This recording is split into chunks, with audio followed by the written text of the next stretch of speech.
Okay. All right, I'm going to start and people will be let in.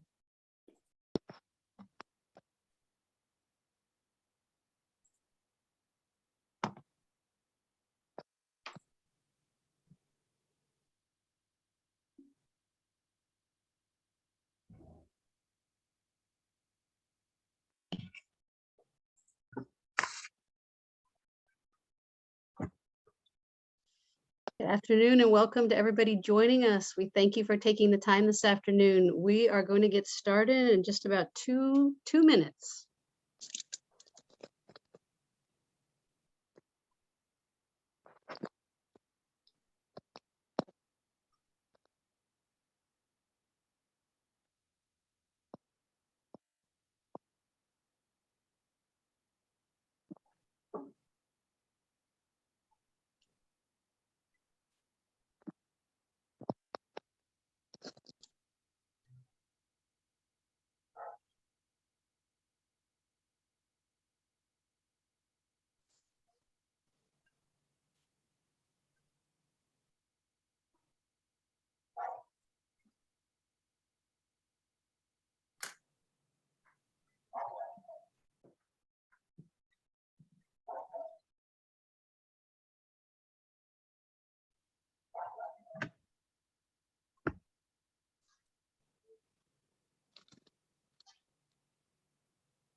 Okay, it is 3:30. Good afternoon, everybody, and thank you so much for joining us. Welcome to the Haiti Health Network.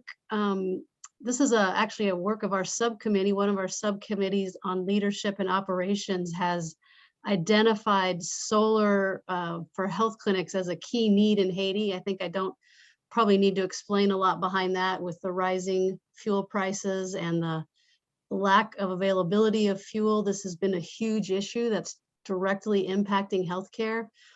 I want to thank Rachel Bernard, who is our Haiti country director, for her organization and preparation of this webinar and this great panelist. Thank you, Rachel. I really appreciate you. And I want to turn this one over to Dr. Kaplan. Dr. Kaplan has been a co-founder of the Haiti Health Network and has been collaborating and organizing healthcare in the northern part of Haiti for years, way before I was involved, and we've been really thankful for his partnership. And he has a personal passion and interest in this topic. He's been directly involved with installing solar panels in Haiti, so has a lot of insight. So he is going to be our main moderator for the day. So Dr. Kaplan, I want to turn it over to you. Thank you very much. And yes, welcome to one of my favorite things to think about and talk about. I have it on my office in Orlando. I'm a pediatrician there. I have it on my house. I have it on my RV. I use it to charge electric vehicles that I drive. So, and I've always felt this way, but we've kind of gotten into the golden era now when these things are really available in the first world. But going back to Haiti, I started going in 2007. My first trip to Haiti was with Project Metashare in the Plateau Central, in an area where hardly any grid electricity is available, and staying in their guest center. And I heard this loud sound of a generator in the background, and it would go off at certain times because they had a battery bank. And boy, couldn't wait until the generator would go off and the battery bank would kick on, and that terrible noise and the smell would go away. And it seemed like this is just no way to live, much less do clinics and operate. At that time, as I did with many other things with Haiti, I started looking to see who was working in this area and what could be done, because it seemed like this was such a natural thing for Haiti, not to mention the environmental benefits and so forth. They were having trouble keeping the power going, and everybody was having this problem. And at that time, there were some big players that came from other countries, and international NGOs that were trying to do this. But really, it was hard to find people that were making this available at that time. Panels were still quite a bit more expensive than they've become. And there was already a preference. People would want to use lithium batteries, but they were really expensive and hard to find. And that's gotten better through the years too. We came to the conclusion of the Haiti Health Network after a few years of dealing with this and asking people to come help us in the north with the priority of trying to get the health centers reliable electricity. We came to the conclusion that we need to try to do it ourselves, and we did try to do this for a few years ago.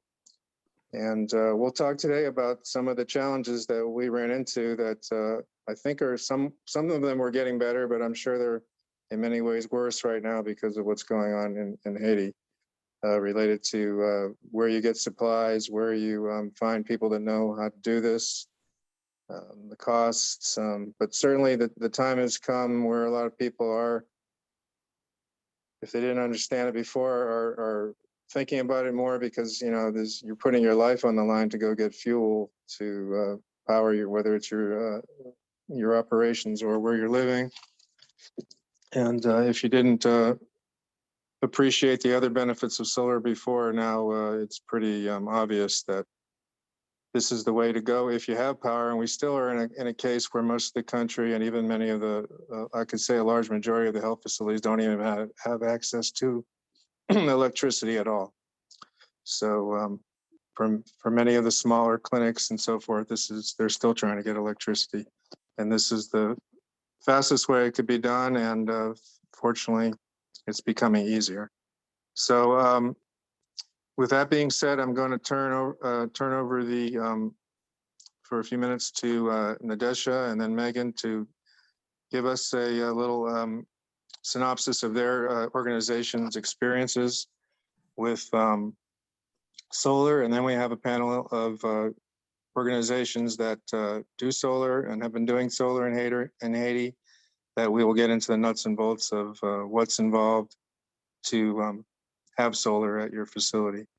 So we'll go first with Nadesha, who's from Haiti Health Foundation, working in Jeremy area. Would you like to tell us how it's been for you guys? Okay. Thank you, Dr. Kaplan. Thank you, everyone, and good afternoon. My name is, I think you know already, Nadesha Mihova, and I am the country director of the Haitian Health Foundation, which is located, its main clinic in Jeremy, Grandance area. We've been there, February of this year was 40 years.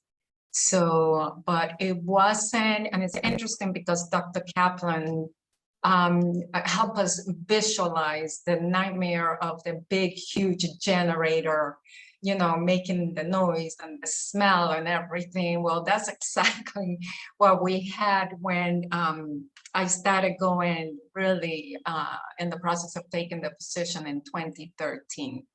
By 2014, HHF went 100% solar energy. Every single facility of the Haitian Health Foundation uses solar energy. So during the day, all our equipment, absolutely everything is functioning 100% on solar energy. And at night, we go to a battery bank, which has been charged during the day. And it's in the design of that is quite critical to make sure that our battery bank at night is fully charged. Supports the energy needs of the clinics. You know, that includes air conditioners, includes our compressors, all kinds of different equipment that we need in order to make sure that our dental equipment, x-ray equipment, sonography, everything that we do at the clinic functions. I could not imagine at all, in any way at all, having it any other way. And I will tell you this, we are 100% off-grid. And we made the decision, and it's the first recommendation that I would make to anyone, is to make the decision whether you're going to have a certain level of support from the electrical grid or you're not. We decided not to because we had a lot of years of a lot of damaged equipment, a lot of, crazy things going on with the levels of energy. And we said, forget it. The moment we go solar, we are disconnecting. We do have backup generator, of course, because there are those few days that we do not have sufficient sun in order to make sure that the batteries are sufficiently charged for the end of the day. So we took and take a 4-process approach. The first thing that we did is the load analysis and the electrical requirements of our system. So what we did is really establish a list of absolutely every single electrical thing that we plug or any, we have to know that. And also what we're planning to add to that system. And therefore, there is a very specific formula to calculate that. It's very simple. You take your unit, how many wattages does it use, times the amount of hours that you're gonna have it used, and it gives you the total wattage per hour. And any engineer can help an organization, a consultant come in and really assist with that. And that will help determine the kind of system that is needed.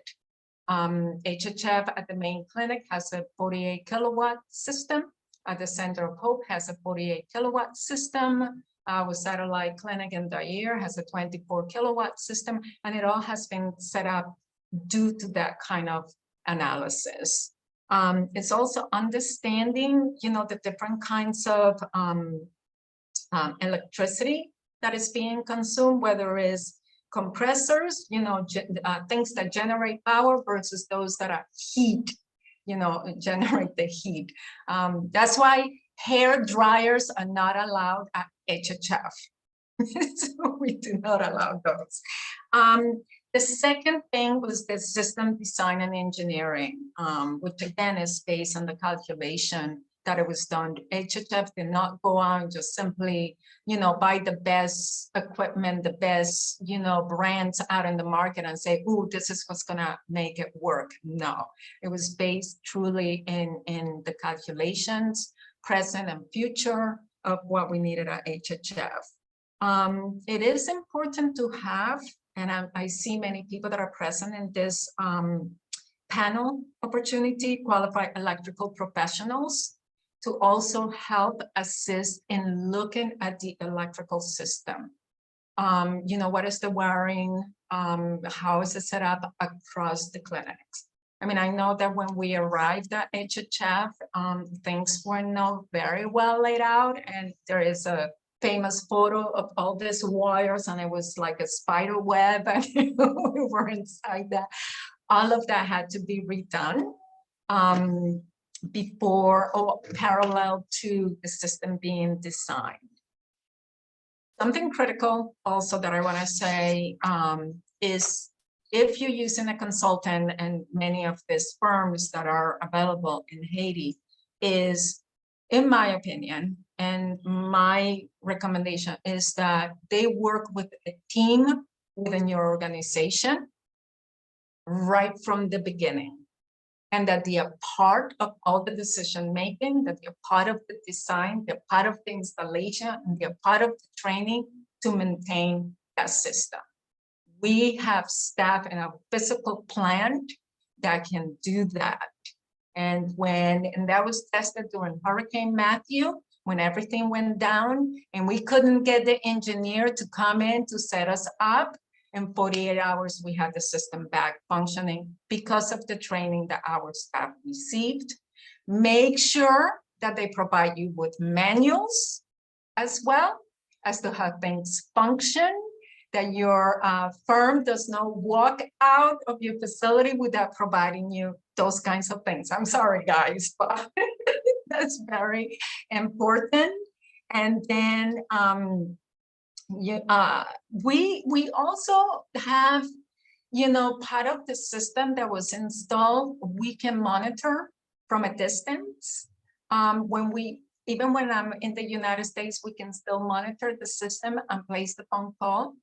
Have you turned the generator on, or can you check this, or can you check that? You know, one of the SMA, whatever all this equipment is not looking that it's working properly, we're able to do that. So we also wanted to have monitoring systems. Like, for example, on the residence floor, we have a whole panel that shows us the level of the batteries, whether it's at this place, that place, or the other place. We also have a way that we can automatically turn the generator on if it's necessary. We can set it up that way. We do it manually because we want to create a discipline related to turning that on when it's necessary. You know, I want to go back to the training of the staff of the maintenance, because any system is as good as its maintenance. It can function very well right at the beginning, but if it's not well maintained and properly monitored, and when it needs cleaning and etc., that has to be done, and staff has to be trained to be able to do that. The other thing that we also did is, and this is important, is the training of the staff as to how to use the system. And what I mean by that is the conservation. At the end of the day, learn to shut off this, shut off that, because like I said, we're in battery bank at night. And if things are left on, then that can have an impact on the lasting of the batteries. So that's important. And really, we haven't taken a passive approach to the way we are sustaining our solar systems. Every single facility, no matter how small it may be, our satellite clinics, we have different size systems, and it has been done based on the needs of each facility. You know, and we have protocols as well. We set up written protocols for conservation, and that's everybody, absolutely everybody has been trained on that. That's really what I can tell you about our system. You know, I can get into the details of the HHF system, how many panels, how many batteries, what kinds of batteries, etc. But I'll be happy to do that in one-on-one discussion. If somebody wants to contact us to know those details, we'll be happy to do that. Can you put some of those in the chat? I can put those details. I can put my email. Because again, you know, it's better to really have that discussion with different individuals that may want to know more details. What is it that the clinic what's the kind of use at the clinic? I know somebody has said it's not a hospital, but I mean, hospitals don't at night, for example, have certain services. So I think that that's important when making the decision as to the size of, you know, the system. What is it that you are using during the day versus what is used at night and how it's used. So, I mean, there's a lot of real analysis that go into really a solar system before you even go out and purchase anything. And if you have the right firm working with you, that, you know, they in my opinion, and once again, they should be masters at guiding the organizations through that process.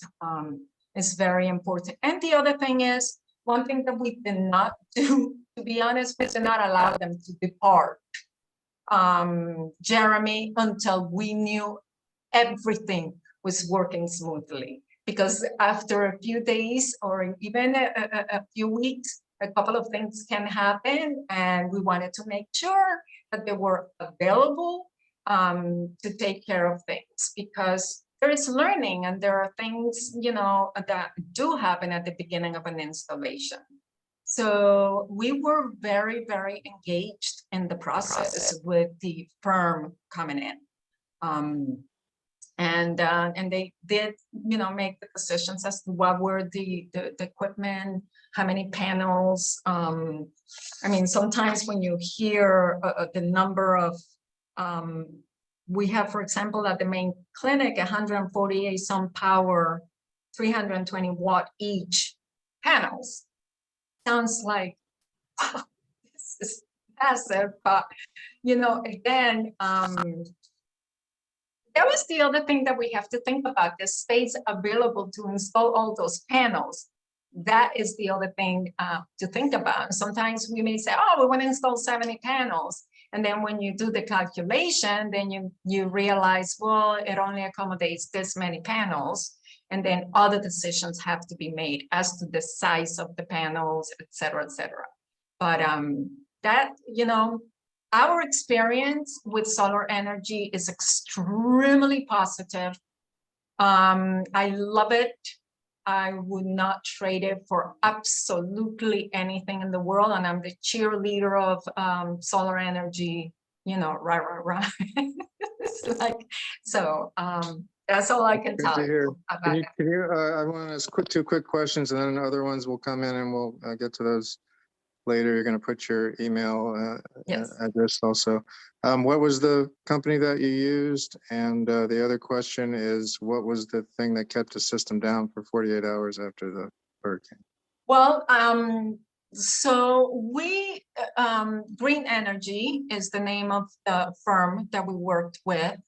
Brilliant engineer, I must say. What happened after Hurricane Matthew is interesting because, and we learned a lot from that, including the installation of the solar panels, because the solar panels, the way they were installed at the main clinic, our loss from Hurricane Matthew was minimal relative to the panels flying versus what happened at the Center of Hope. Even something as simple as that, as to how the panels are installed, that doesn't allow, all this wind to go on. I mean, there were a lot of things that we learned from that. And it was because panels went flying.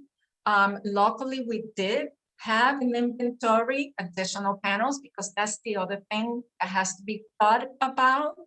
All the equipment, before we started any installation, we make sure we had every single piece of equipment, including the tools that were going to be needed. We set up a workshop specifically at HHF to be able to support all of that.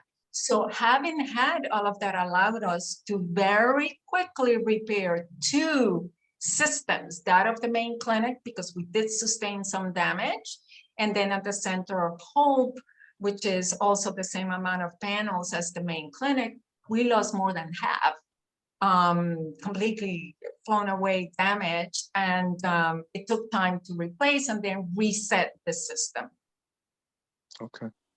All right. Well, of course, there's a lot more questions. We're going to move on to Megan to give her experience. Thank you, Nadesha. And we'll be talking about some of those issues that go into it in further detail with the solar experts after Megan. Thank you, Dr. Kaplan. Nadesha, thank you for the front to I shouldn't say end, because obviously, hopefully you'll have that solar for a long period of time and there'll still be other things to go along with it. But our experience was very similar in regards to just the foundation of what had to happen, what went into getting the solar actually installed and implemented. So I won't go back over some of those details, but I'll kind of plug in some of our personal experience from where we're at with Haitian Christian Outreach. So we're located in Peridot, which is about 45 minutes east of Jacmel. And we didn't have an electrical grid to tap into at all. So we were strictly running off of generator. We had a large generator that had been rebuilt a couple of different times with some of the expansion of our campus, and poor Ruthie, that was what we named her, kicked the bucket. And so we decided that at that point, or a little bit before then, but we really needed to invest in a different type of energy. And so with the expansion of not only the campus itself, but also with the clinic, which now became a hospital, a multi-specialty hospital with a 2 OR surgery center, and now finishing 12 patient rooms to hold 22 patients for recovery, we again realized we needed to do something that was going to be more sustainable. We were spending an extremely large amount in fuel on a weekly basis. And of course, as you can imagine, with as many fuel shortages as what there is in the country, it was becoming very time consuming, again, very hard on our budget, and just outlandish to continue to purchase that amount of fuel. So as of right now, well, what we ended up doing is much like what Nadesha was talking about, you know, we consulted with a couple of different companies, ended up partnering with Sunlight Power, which we had an amazing experience with. I learned more about solar than I ever possibly thought I could in one day, which was awesome because I'm always seeking to learn something new. And I'm gonna brag on Clay Luna here just a little bit, but he's an amazing teacher.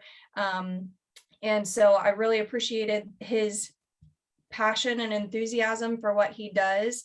But also, you know, like Nadesha was saying, to have somebody who can come in and really take a look at what are your true needs, and then what are your future needs. And so we knew we're a smaller organization, and so we knew what our budget could handle, but at the same time, we also wanted to make sure that whatever we put in place and implemented was going to be as beneficial for what we currently had on campus as possible.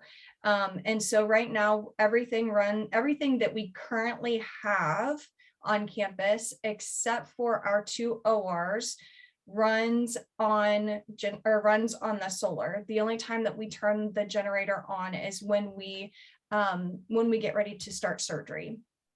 And that's simply because of the amount of power that it pulls by turning on all of that type of equipment and things like that. However, we will have a phase 3 project. So what was implemented with Clay and Sunlight was a phase 2, and then we'll have a phase 3 once we have halfway completed our rooms and now have the top of our roof constructed. So we did look at, okay, what's needed now, what's needed for future, what could possibly be needed for future. So we've got some plans that, you know, we were considering as 5-year plans. It kind of got shoved back a little bit because of COVID and things, but you know, we even took those into consideration. I highly agree with Nadesha when she says, no matter who comes in to consult on your project, make sure that you have multiple members of your team, those that will be there on campus. Sorry, my face is getting blocked out here by the sun, but those that will be on the campus to maintain the system, and not just one person, because we know that sometimes things happen and one person leaves your campus and now you're left with nobody.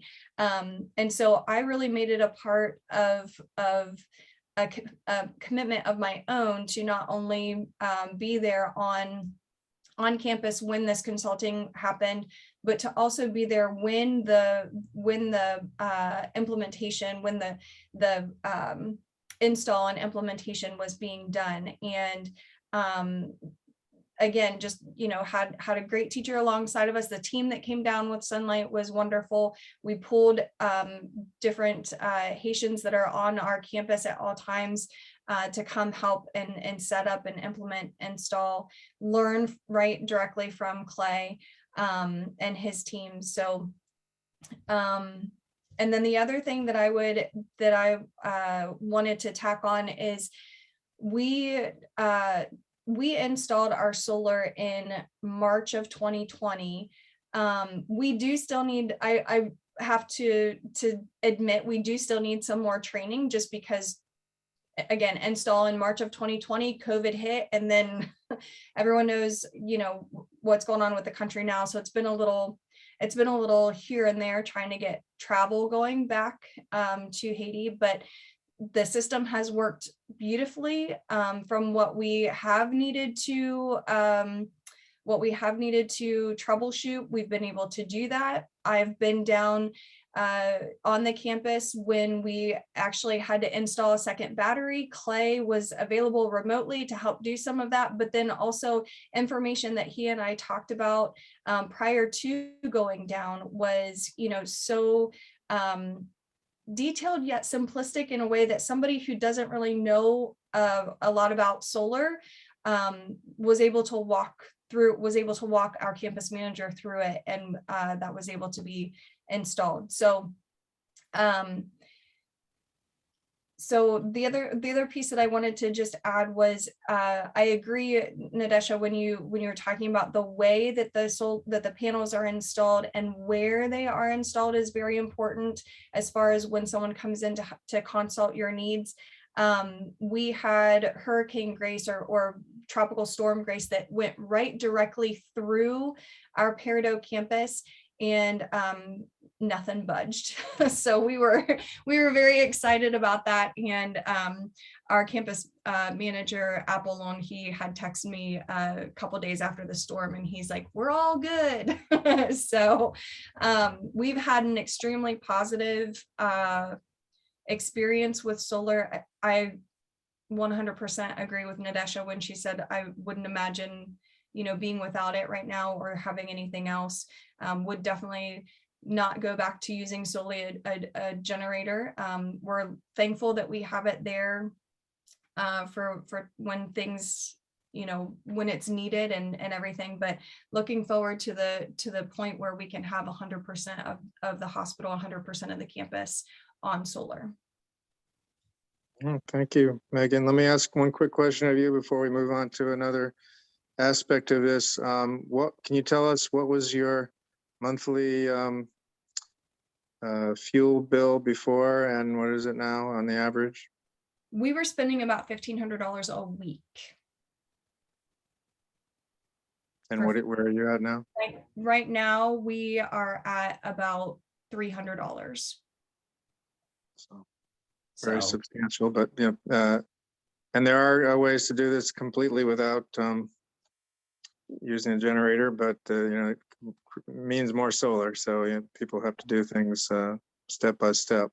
So we're going to get into some of the nuts and bolts now of how you do this. The first area being designing and planning for a system. Before we get into kind of a basic thing, because Clay was just mentioned, and I know that Megan's system that they did was set up as a microgrid, and we also have Allison from EarthSpark that does microgrids. Just if Clay and Allison can give their brief definition of what that means, so people can think about that. We do have some of the large organizations that are really community organizations as well, as much as they are medical organizations, and this notion of having a microgrid can be really important to the electrification of Haiti. So let's pose that first for Clay and then Allison about what does it mean in the context of what you did there, Clay, and what Allison's done to have a microgrid. Sure, thanks. A microgrid is more or less the individual or the organization setting up their own grid power. That's kind of it in a nutshell. Is you become your own power entity. You're not buying it from a local utility company. Most of the organizations that we work with around the world, especially in Haiti, are already doing that. Like Nadesha said, they're not using grid power in most cases because it's bad power, it's nasty, it blows stuff up, and it's terrible to hook up to anything. So they're already doing that with a generator, more or less. What we're doing is coming in and taking that generator out of the picture and using the solar panels for daytime DC or AC power, depending on how you're hooking it up. In Megan's case, with HCO. We did a AC coupled system with no DC coupling. The future expansions that she talked about will have some DC coupling in there. The big benefit of that is being able to charge the batteries if there's a problem with the AC side. But for what they needed, the AC coupling side was just as easy. So a microgrid would be a organization or a small community generating their own grid and using that with different forces or different sources of fuel, whether that's renewable or non-renewable, even with the generators of backup. So.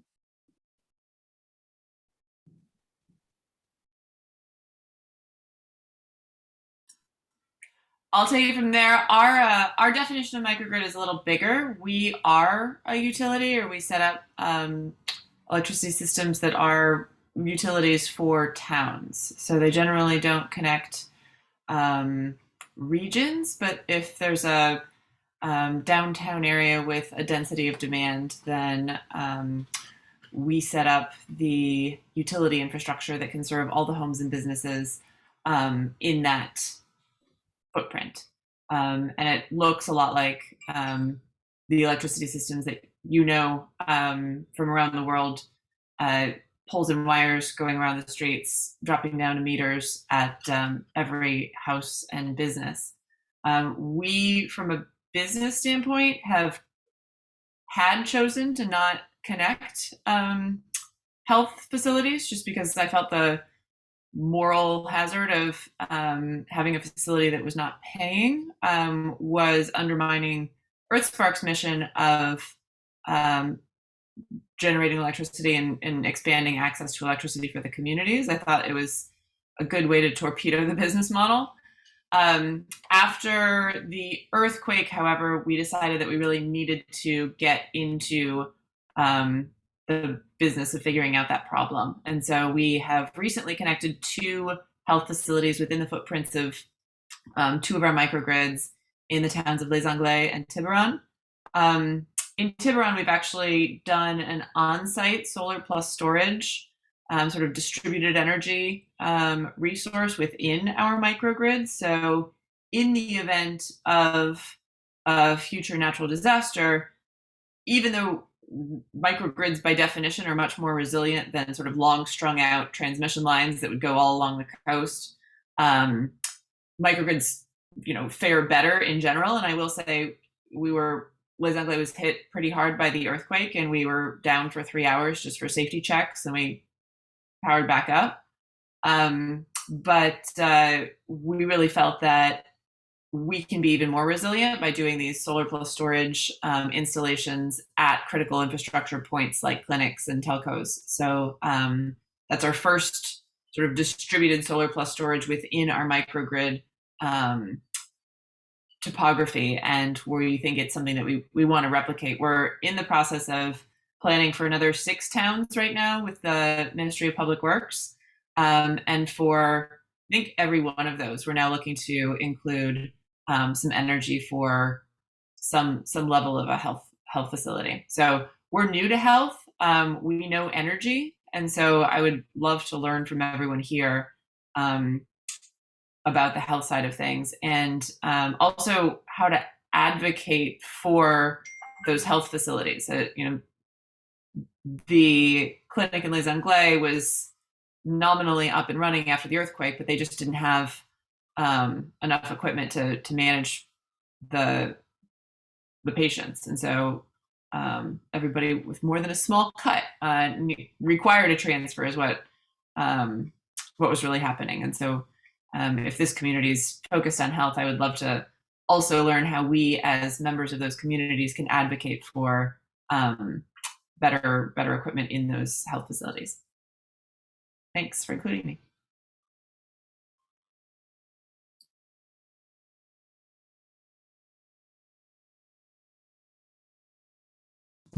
Yeah, you're still muted.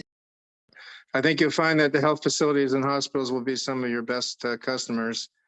And as you heard from Megan, they're spending a lot of money already, so they have that budget. And it's just a matter of transferring it to the probably better way of doing it. So I'm going to move on to the next part or the more basic part of planning a system.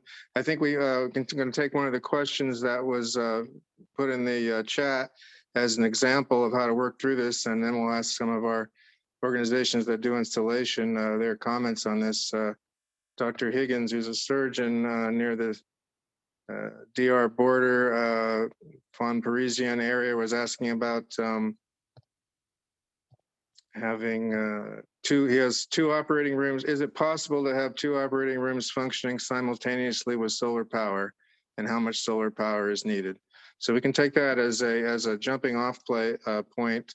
And let me, when we do have a professor here to maybe give the initial reaction to that, Brian Thomas from Baylor University, and he can tell us a little bit about his organization and how he would address that. And they have, done that at Justinian Hospital, or in the process of doing more of that in Cap Haitian. So his organization works up in the north, and he can tell us what he thinks about that problem.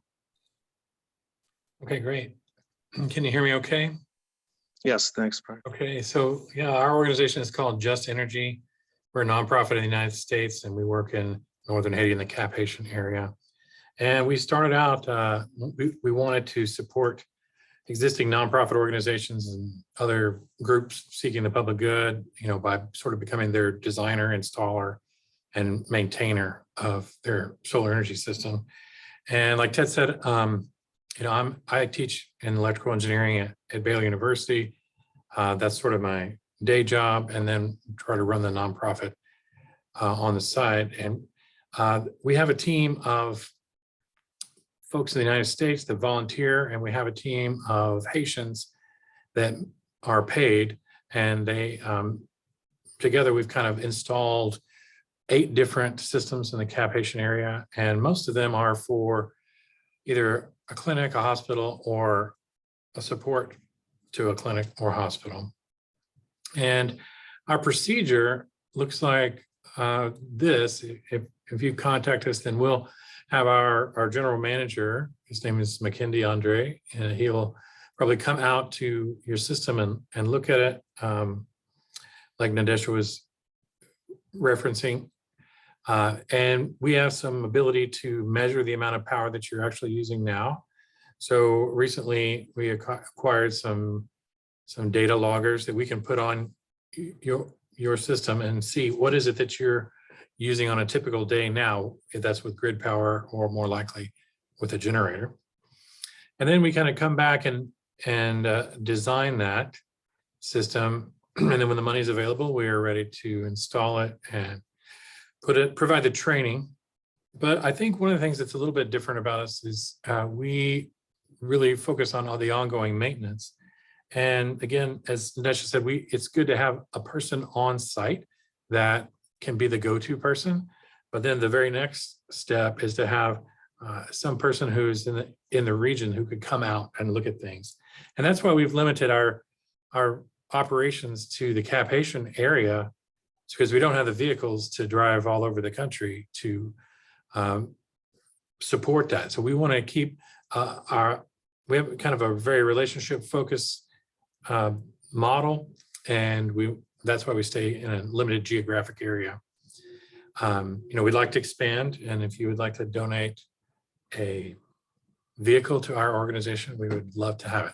But anyway, until that happens, we're going to keep our systems close to the Cap Haitian area. We also use some new software on smartphones. The class of software is a CMMS, which is computerized maintenance management system. So we have a series of maintenance tasks that we perform on either monthly or as needed basis.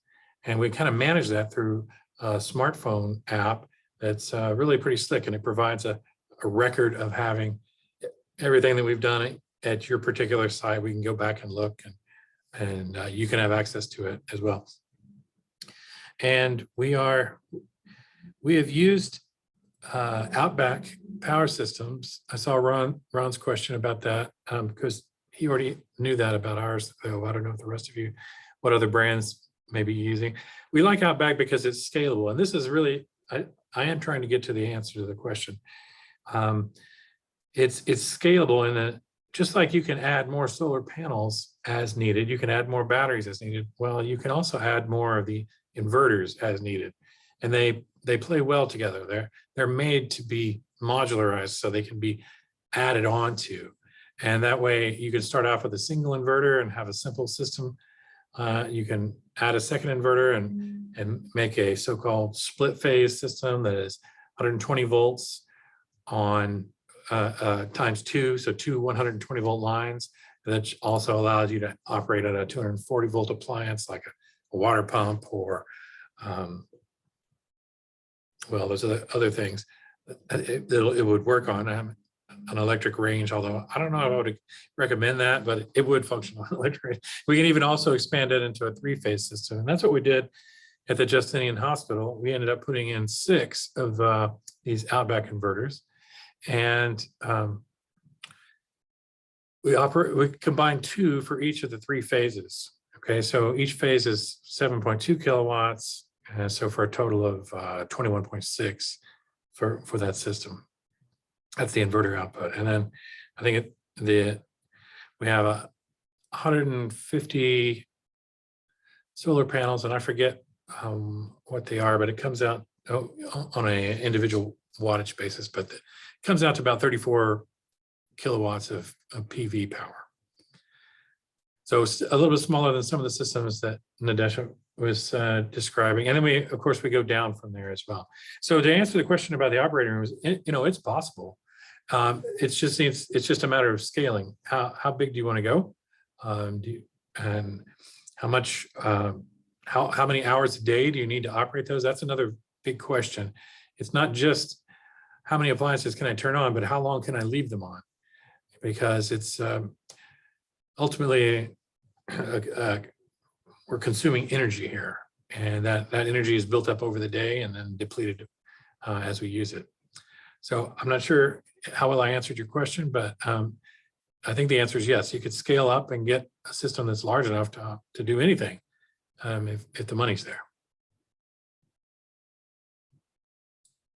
That's usually the way I look at it also.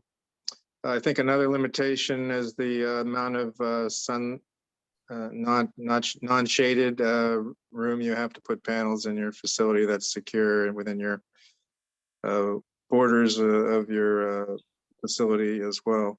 I'm going to ask Clay if you want to make a comment about that type of, just a quick response, specifically what you would think for 2 operating rooms.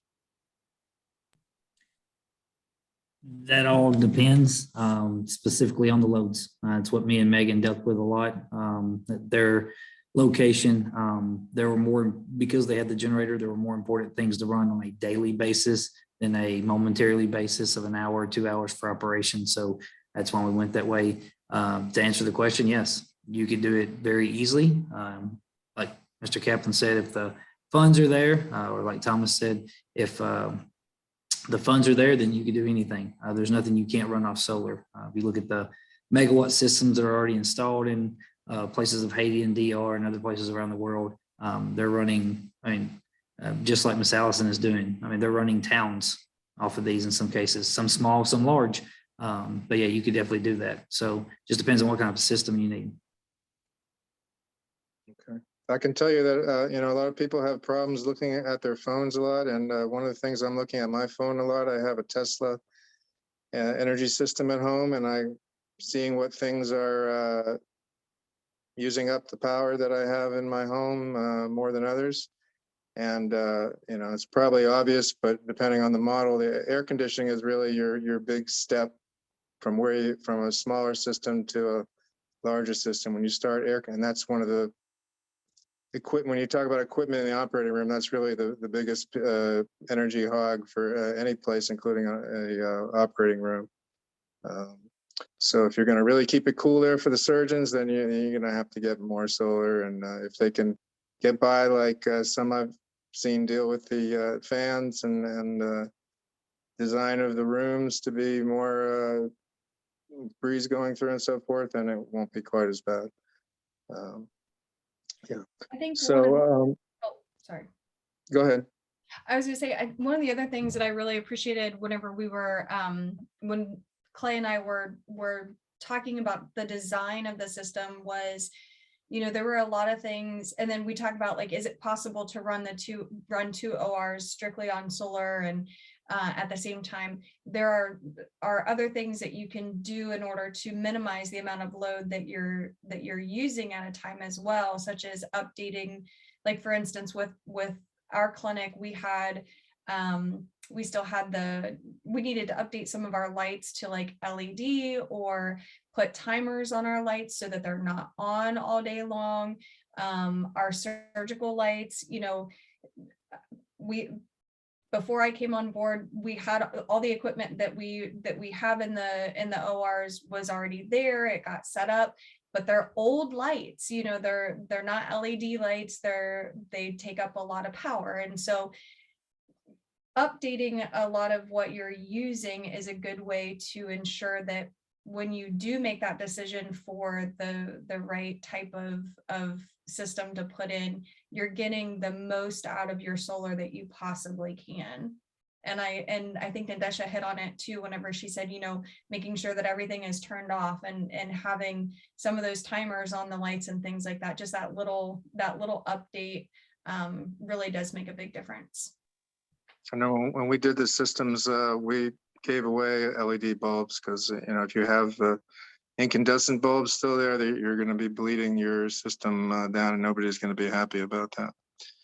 I'm going to switch to another topic. It was asked about also about where we're getting things, and everybody can give us a little bit of their experience with getting the materials, either bringing from the outside or getting them in Haiti.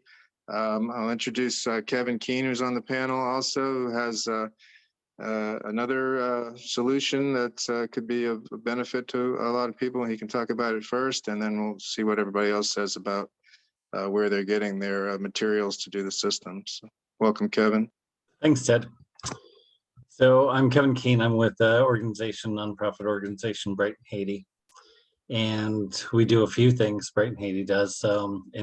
In regards to materials, we've got a program called Solar Reuse Program. So Haiti and the US, although they're 700 miles, and I don't need to tell you guys this, they're worlds apart. In the US, because we always want the latest smartphone, because we always want the biggest, TV or whatever it is, we're constantly upgrading and throwing away things that we shouldn't be doing, including solar panels.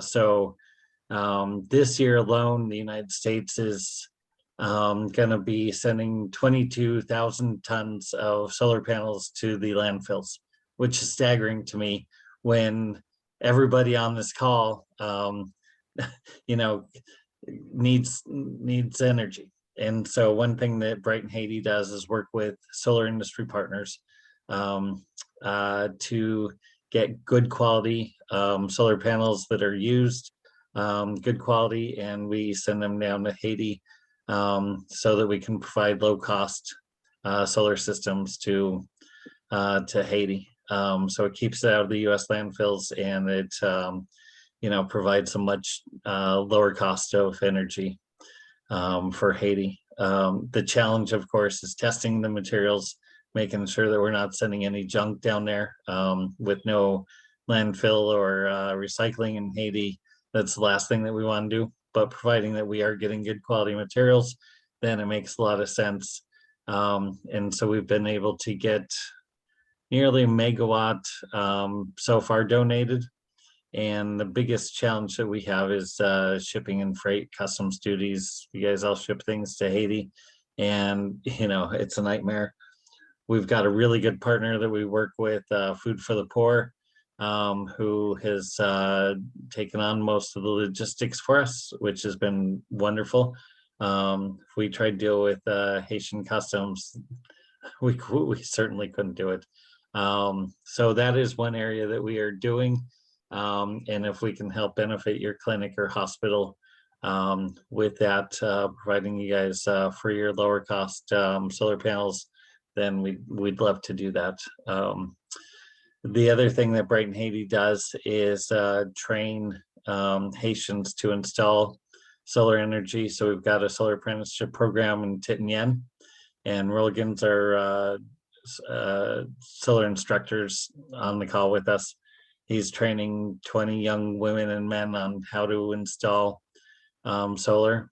And one thing that that's absolutely true is that you need good people to be there for you when you need it. And another thing is, that's been talked about time and time again, is just really training your staff on how to maintain it themselves.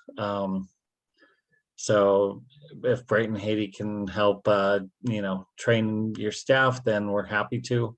We're building a great training facility in Titinian, and with batteries, and people can learn how to install and maintain and do all that. So Thank you. And that's another topic we were going to get into, that you're touching on, the training and installation. But let me ask Kevin Sasson and Clay what they've been doing with Sun Power for getting materials for the projects, how they've been handling that. Well, it's a combination of methods. I may defer to Clay here on most of this. Full disclosure, I'm not the technical expert on staff, but Clay is, and I'm so glad he's there. And Megan, it's great to see you. Thanks for your great feedback. So we do something that's out of the norm. We zap panels down there. They just pop. Completely joking. Kevin's right though. We do a couple different things. We do have some good partners down there. Lots of people know about green energy as a good place to get some US grade solar panels and some other equipment there. There's quite a few others. The one thing you just need to be cautious about, unless you're trying to do a very cheap system, and I use that word lightly, as far as not low cost, but cheap equipment. Some of your other distributors out there are selling bad equipment. So we do ship quite a bit of our equipment down, and it's true that the customs and tariffs and things that you have to go through with Haiti are terrible. But in some cases, what we tell every one of our mission partners is when we leave, although we do train and make sure they understand how to operate the system and take care of it, we don't want them to call us for the next 20 years. So when we ship down material, we know what we're getting. We pack it ourselves, know what's in the container. So that's one of the biggest things that we do. But we do buy local as well. We also sometimes can ship from the DR or even other places. We're dealing with a lot of that right now in places like Honduras and Guatemala, shipping from Mexico and things like that. So I would say don't focus strictly on US. Look at other countries, even if you're not set up there, looking for different avenues of approach to go across different borders, because different borders have different customs fees and tariffs, and it may be a lot cheaper and easier to get from those places the high quality equipment you need. Okay, thank you. Brian, you have any experience on that you want to share? We've done, from a solar panel point of view, we have usually purchased panels locally. We buy West Point, which is a German company. We've had no trouble with those, except for sometimes we break them, but that's our fault. For the rest of the equipment, we either bring it in a shipping container if the project is large enough to warrant that, or if not, we buy it from a vendor in Port-au-Prince called Top Power. And they have Top Power has a pretty large store there, and they give a pretty reasonable service to me. And they also have a Cap Haitian store. So if we need something, they can put it on a bus and send it up to the Cap store, and we'll get it there. So also a mixture of things. I would really, let's all vote, and let's get, I think if we can get Kevin's low-cost solar panels in, if we can get a good way to get those in large quantities, then we could have a tremendous opportunity there. But just so it's clear to everyone, the solar panels, while maybe 10 or 20 years ago, the solar panels were the most expensive component. That's not true anymore. The prices come down so dramatically. That's the electronics, insulation, and the batteries are the main costs. We've also moved away from the standard lead acid battery because something was always going wrong with them. It was a continual fight. And we, on some of our most recent systems, have used a battery from a company called Simplify, which is a lead iron phosphate battery. It's considerably more expensive, but it's supposed to last so much longer that the long-term cost is lower because it doesn't have to be replaced nearly as frequently. Now, I can't speak to the actual longevity of those because we haven't had any systems with those batteries installed for more than a couple of months, but so far so good. How did the price compare to lithium? Well, it's a subset of lithium batteries, and so that it's lithium iron phosphate or LFP, lithium ferrophosphate, and if I buy them from the store in Port-au-Prince, they're extremely expensive, $3,500 a piece, but I can get them for about $2,200 a piece in the U.S. So if I have a lot of them, yeah, I can actually save money by shipping a container. But if I'm only doing 1 or 2 or 3, it's not as easy. One other question for you, Brian. Have you or your team been to that home improvement store they opened in near Lemonade, Cap Haitian? No, I've heard about it. I heard somebody talking about let's go to the new Haitian Home Depot, and I thought they were making a joke until recently I learned that was a real thing. So no, I'm gonna have to go out there and see that next week. I do believe that they have a bigger green energy area than Home Depot has, but a big store. If it's I haven't heard about it recently. Hopefully it survived the recent events. Yeah, we were buying the panels from Valero Canes, which if you're familiar with that store was burned to the ground on the day of the president's funeral last year. So we can't buy those anymore from them. That's sorry to hear that, but they do have other locations. Hopefully they'll be back, and that's another place you can get. It's sort of retail. I don't know if you're able to get any wholesale type pricing, but at least it's available. You can use credit cards. And we used to say before we did a installation, you can't go around. Make sure you have everything because you can't go around the block to Home Depot to get screws and tools and all that. But now then they came up with something, and then there are some things in Port-au-Prince also that have opened that make things easier. But certainly planning and preparation is important. Let's move on to that was touched on a little bit by Kevin. He said that they've opened a training center, Kevin Keene. Brian, you said you have some people that you've been training. Clay, I think Clay and Kevin have had some at least seminars. They want to just say what they're doing about trying to train local people to do installation and their availability. Yeah, so a few years ago, we were able to hire a Haitian technician, well qualified, to help lead our solar academy in the town of Maui. It was a collaborative effort with our partners at Life Connection Missions. And as the last few years would have it, unrest, pandemic, you name it, kept us from really launching that to its full extent.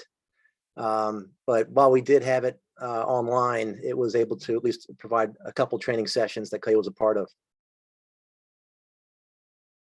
Do you feel like how much involvement of, I know you bring a team from the US and you're the head installer, Clay, how much and at what level of people have you been able to find to help you guys in your installations?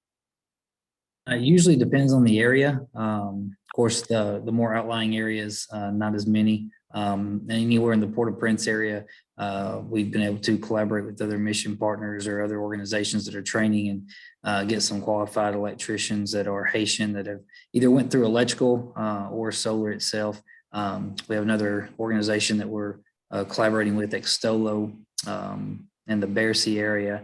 They are training technicians to come out as far as welding and all kinds of other trades, but they do have a really good electrical program. So there are quite a few popping up over the last 5 or 6 years.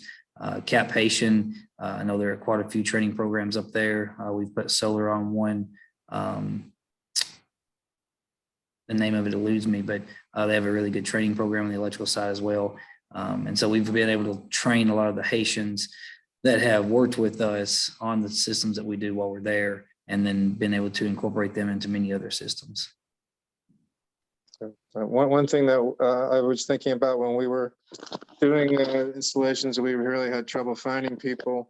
And one of the things that make you a great installer, Clay, as a professional installer, is when you're at home every day, you're doing installations. And a lot of times it's difficult for the Haitians that have been trained over and over again. But over the years, there's been many groups that have come and run trainings. But if you don't go out there and start using your skills under good supervision, then you're not really ever going to get where you need to get. So I do encourage people in the health network and people in the solar organizations on this call to, keep in touch and in collaboration, and try to have some of these people that you've trained to be part of these installations, so they can get more, hopefully frequently getting a chance to be part of an installation, so they can learn and get to where we need them to be to then provide the maintenance, which is the next thing I just want to touch on. It's been mentioned by our users at the beginning that they put some people in their staff to do maintenance. Start with Brian, what you're teaching your team and your clients to do as far as maintenance, and what's been the experience with that so far? Well, again, our model, we have someone on site who is the champion of that system, who's there every day. And then we have a technician that comes and does maintenance on a monthly basis. We also have a cleaner who comes and cleans the solar panels. I bought a giant squeegee. I'm very excited to bring that. Don't know if I'm going to be able to get it in my suitcase or not. We'll see. And so our take on maintenance is that, yes, it's great to train people, but we kind of found it hard and, well, very difficult to train people to get to a sufficient level. They could do maybe operations, but when it came to troubleshooting, that was a different thing. And so the local group at a particular site, whether it's a clinic or an orphanage or something, they have a certain amount of knowledge, and then if it gets beyond them, they call our techs, and then the techs come out and troubleshoot. And then we start looking at things like, well, how much energy are we capturing? Are all the charge controllers operating at full capacity? Or what kind of loads are being used? Has there been a new load, that wasn't there before? And so we kind of break our maintenance down into 4 areas. One is cleaning. One is batteries, checking the cables, make sure they don't get corrosion, don't get loose, adding water to the batteries if it's that type of chemistry. So cleaning, batteries, and then troubleshooting is on an as needed basis. And then the last one is sort of just an overall taking the pulse. And this is a medical or at a health center. We take the vital signs, and so we want to look and see, are the charge controllers capturing what we expect them to? Is the battery voltage staying in the ranges we expect it to, or has something gotten out of range? And so we're moving towards an online system. Again, I believe Nadesha said that they had an online monitoring system, and with the help of someone else who's a participant on this call, I found a new type of cellular modem to collect that data and connect it to the internet through the cellular network. And we are planning on installing that next week. And so the idea then will be, in the morning, I sit down on my computer, with a cup of coffee and I look at all the systems that we're monitoring and look and see if everything is within its an acceptable range. And if it's not, I call one of our guys on WhatsApp and they follow up. You can also tell what the weather's like that way too, right, Ryan? Yeah, And Nadesha raised their hand. You have a comment? it's always hot. Yeah, I do. I actually want to touch on that because we went with a very different decision. You know, I want to touch about those 4 points. Our team, we have a physical plant director, and of course, I suppose it depends on the kind of staffing you have. But we do have a physical plant director, but we're talking about we have multiple buildings. You know, we have an electrician, we have a solar energy person that has been trained, and they know how to clean the system. We do it internally. They know how to look at those batteries and maintain those batteries. By the way, I want to plug a point to simplify. As Brian said, they're more expensive, but you can bring them all the way down to 10% and not cause any damage versus other batteries that you can go down to 50% and you go beyond that, and you may be replacing those batteries a lot sooner. We have had it simplified for 4 years now, and while they're still holding the same level of load, they're great. So yes, more expensive, but ultimately I know the cost is going to be a lot less spreading through the years. The troubleshooting is actually done. The majority, I want to say probably about 90% by our staff. And when it gets really complex, then we go to the engineer. And then taking the pulse, they know how to read those panels with all that information. And this is why we insisted that whoever was coming to HHF, they had to work with our Haitian staff. Period. Because we understand here we are in a situation that those experts may not be able to come in, may not be able to do this, that, and the other, and we do not want to be dependent on outside consultants, experts, etc., except for those really significant issues. And now you're getting into more computer engineering kind of knowledge that, yes, you know, unless you have gone through all that training, you don't have it. But I'm telling you, my staff, since 2014, 8 years later, they know how to do this stuff. They can take care of it. And Dr. Kaplan, on your point is, if you don't get them to do the work, they're not going to learn. And the point is that if you train them and you allow them to do the work at the beginning with support and coaching and shadowing, etc., you're going to have a very well-developed team that can troubleshoot the majority of the problems. And I think that that's important to build. And by the way, many of the members of that team are making money themselves installing systems and helping do other things in other places. So it also contributes to the capacity of staff to have other ways of making money. And so my recommendation is always make sure that the staff is really well-trained and is right from the beginning, they're part of the process of design, installing, and then the training of how to maintain, support, etc. the system. All right, well, thanks for that comment. I think we've hit the major points and addressed most of the questions that were in the chat in the process.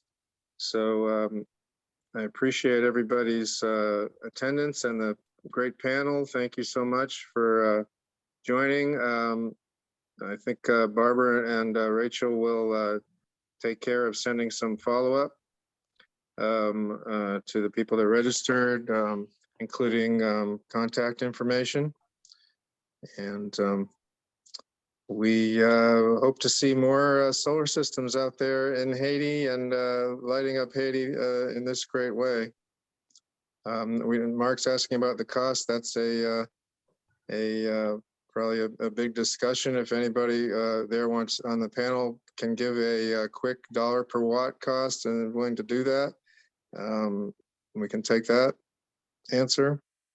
But otherwise, it's something you can talk all day about it. But I know that in the U.S. now, it should be between $2 and $3 a watt. And then the question is how much more it's going to cost in Haiti for all the reasons that everybody here knows that things cost more. But anybody want to send out a dollar per watt? This is, it's going to be additional for batteries and things like that.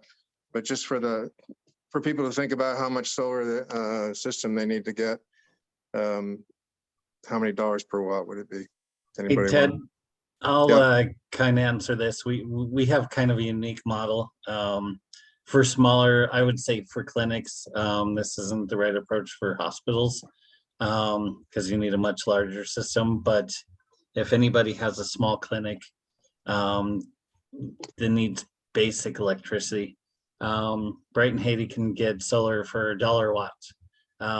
And the way that we do that is we're using Sunny Boys with secure power, not needing batteries, and we're able to greatly reduce the cost with by doing that. So if anybody wants to look at that approach, it's a great approach for its daytime use only. But for remote clinics that are they just strictly need power and they want a low cost solution, as long as the sun's shining, then they can get power. Definitely not for operating rooms, things like that, but for computers, lights, fans, things like that. Thank you. That sounds pretty good. Anybody else want us to throw out a number there on our way out of the conference?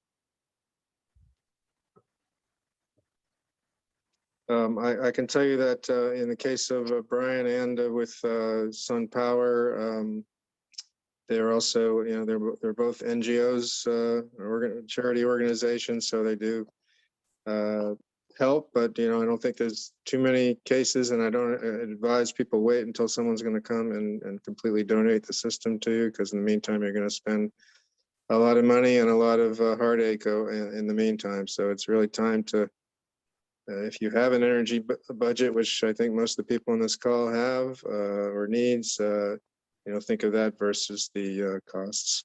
And you will get to a point where you're eventually saving a lot of money. But until there's financing, which is another topic, we invited a organization that's working on that. Until you get financing, it's tougher in Haiti because you can't get your system financed too easily. All right, Barbara, Rachel, you want to sign us off?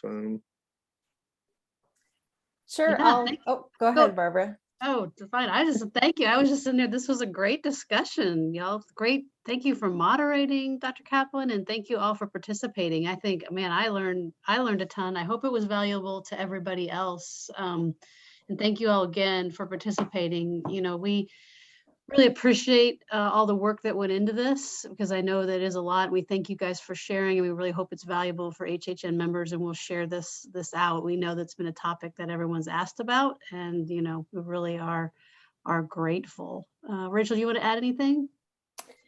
Just really want to say thank you to everyone for sharing. Again, as Barbara said, it was really informative, and we will be compiling everyone's contact information and emailing that to everyone who attended today. So you will have more information about each of these organizations. Thank you, everybody. Enjoy your Bye, evening. everybody. Thank you for Take having care. us. Thank Bye. you so much. Bye.